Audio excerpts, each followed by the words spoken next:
दोस्तों नमस्कार। आखिरकार देश के सर्वोच्च अदालत सुप्रीम कोर्ट के द्वारा दिल्ली के मुख्यमंत्री अरविंद केजरीवाल को जमानत दे दी गई है और जो भी कागजी कार्रवाई होती है उस सब को करने के बाद आज 10 तारीख को अरविंद केजरीवाल जेल से बाहर रिहा हो जाएंगे, आ जाएंगे और अगले यानी 11 तारीख से वो प्रचार कार्य में लग जाएंगे। सुप्रीम कोर्ट के तरफ से ये जमानत जिस वक्त में दी गई है वो एक बहुत ही महत्वपूर्ण वक्त है हिंदुस्तान की राजनीति के लिए, क्योंकि 2024 का लोकसभा चुनाव अभी चल रहा है।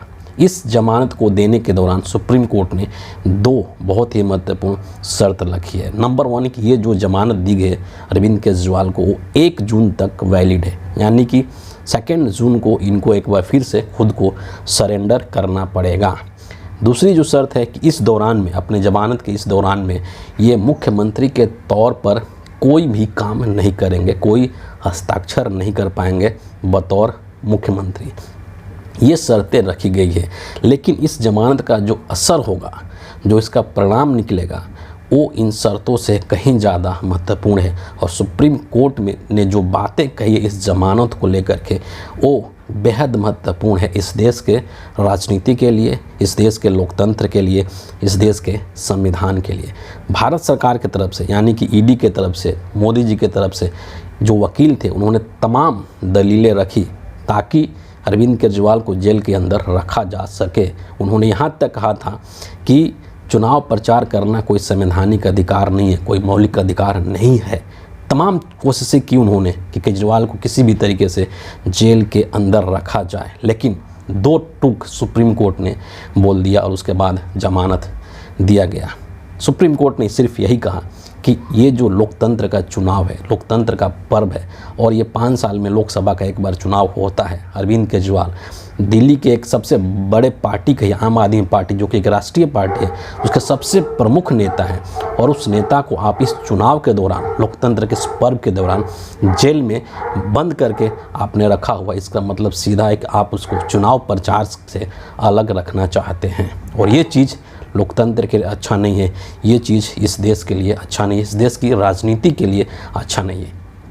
याद कीजिए कि जब ईडी के समन्स पर समन्स भेजे जा रहे थे केजरीवाल के लिए, तो उस वक्त भी आम आदमी पार्टी ने यही आरोप लगाया था कि ये समन सिर्फ इसलिए भेजे जा रहे हैं ताकि अरविंद केजरीवाल को 2024 के लोकसभा के चुनाव के प्रचार से बाहर किया जा सके। ये साजिश है बीजेपी की ताकि अरविंद केजरीवाल इस चुनाव के दौरान प्रचार नहीं कर सकें। ये बड़ा ही बहुत ही अजीब सी स्थिति है जहां पर देश के सुप्रीम कोर्ट को ये साफ तौर पर लगता है कि चुनाव के दौरान एक प्रमुख नेता को, जिसे कि इस देश की जनता ने चुना है, जिसे दिल्ली की जनता ने चुना है, उसको जेल के अंदर आप नहीं रख सकते हैं और चुनाव के दौरान उसका जेल से बाहर आना बेहद ज़रूरी है। अब जब केजरीवाल साहब जेल से बाहर आ जाएंगे आज रात तक, तो इसका असर बहुत ही भयंकर तरीके से इस देश के पूरी राजनीति पर होगा। स्पष्ट तौर पर दिल्ली के अंदर और पंजाब के अंदर जहां पर आम आदमी पार्टी की सरकार है वहां पर तो डायरेक्टली असर होगा। दिल्ली में 7 लोकसभा की सीटें हैं और सातों की सातों जो सीट है अभी वर्तमान में वो बीजेपी के साथ है, लेकिन अभी जो स्थिति बना हुआ है, जो माहौल दिल्ली के अंदर बना हुआ है, उसमें ये चीज़ साफ है कि केजरीवाल को जेल में जाने से की वजह से तमाम जो लोगों की सिंपैथी है वो सीधे तौर पर केजरीवाल के साथ जुड़ गई है। और अब जब केजरीवाल साहब खुद जेल से बाहर आएंगे तो उनकी जो भाषा होगी, जो जिस तरीके से वो प्रचार करेंगे, जिस तरीके से लोगों को अपने हालात बताएंगे कि किस तरीके से हमें क्या ट्रीट किया गया, क्यों किया गया, वो जनता को और ज़्यादा उत्साहित करेगी। और ऐसा नहीं है कि अरविंद केजरीवाल के जेल के बाहर आने से इसका असर सिर्फ दिल्ली और पंजाब में पड़ेगा, क्योंकि दिल्ली और पंजाब में आम आदमी पार्टी की सीधे तौर पर सरकार है। नहीं, ऐसा नहीं है। अरविंद केजरीवाल की जो छवि है वो एक राष्ट्रीय नेता की है, एक आम आदमी पार्टी की राष्ट्रीय पार्टी है और अरविंद केजरीवाल की बतौर नेता इनकी पहचान पूरे देश भर में है। और जिस तरीके से लोगों के अंदर मैसेज गया है कि इनको गलत तरीके से जेल के अंदर डाला गया है, नरेंद्र मोदी के द्वारा गलत आरोप लगा करके इनको जेल के अंदर डाला गया है, ये जो बात है देश के एक एक बच्चे के दिमाग में जा कर के ये घर कर चुका है। और वैसी स्थिति में सुप्रीम कोर्ट जब लोकतंत्र का हवाला देते हुए, इस देश की राजनीति का हवाला देते हुए, लोकसभा 2024 के चुनाव का हवाला देते हुए अगर इनको बाहर करती है इस चुनाव के प्रचार के लिए, तो सोचिए कि जब अरविंद केजरीवाल बाहर आएंगे और जब चुनाव प्रचार करने के लिए मैदान में जाएंगे तो लोगों के ऊपर उसका क्या असर होने वाला है।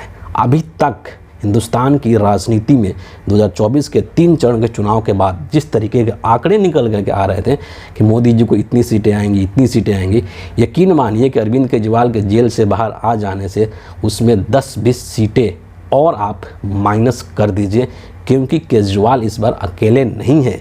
ये इंडिया अलायंस के हिस्सा हैं जिनके साथ कांग्रेस पार्टी खड़ी है, जिनके साथ उत्तर प्रदेश के अंदर अखिलेश यादव की पार्टी समाजवादी पार्टी खड़ी है, बिहार में जिसके साथ तेजस्वी की पार्टी खड़ी है। तमाम पार्टियां जो अरविंद केजरीवाल के पीछे खड़ी है। इससे आप समझ सकते हैं कि राजनीतिक तौर पर ये कितने ताकतवर नेता बन करके 2024 के लोकसभा चुनाव में होने वाले हैं। और सबसे महत्वपूर्ण चीज़ ये है कि अरविंद केजरीवाल के ऊपर कोई दोष सिद्ध नहीं हुआ है, सिर्फ उनके ऊपर आरोप है। और ये भी आरोप हो सकता है कि ये एक मनगढ़ंत आरोप लगाया गया हो बीजेपी के द्वारा, ताकि इनको इस चुनाव से दूर रखा जा सके। लेकिन इन तमाम चीज़ों को सुप्रीम कोर्ट ने दरकिनार कर दिया है और दरकिनार करते हुए केजरीवाल को इस चुनाव में प्रचार करने के लिए बाहर आने के लिए रास्ता साफ कर दिया है। और इसीलिए अब जो जो कसर बची हुई थी बीजेपी की 3 चरण के चुनाव के पहले, अब वो भी ख़त्म हो जाएगी। और यकीन मानिए कि नरेंद्र मोदी के राजनीतिक करियर का ये अंत होने जा रहा है अरविंद केजरीवाल के बाहर आते हैं। तो फिलहाल इस वीडियो के लिए इतना ही है। अगले वीडियो में इससे संबंधित और चीज़ें हम डिस्कस करेंगे। अभी के लिए इतना ही है। बहुत बहुत धन्यवाद।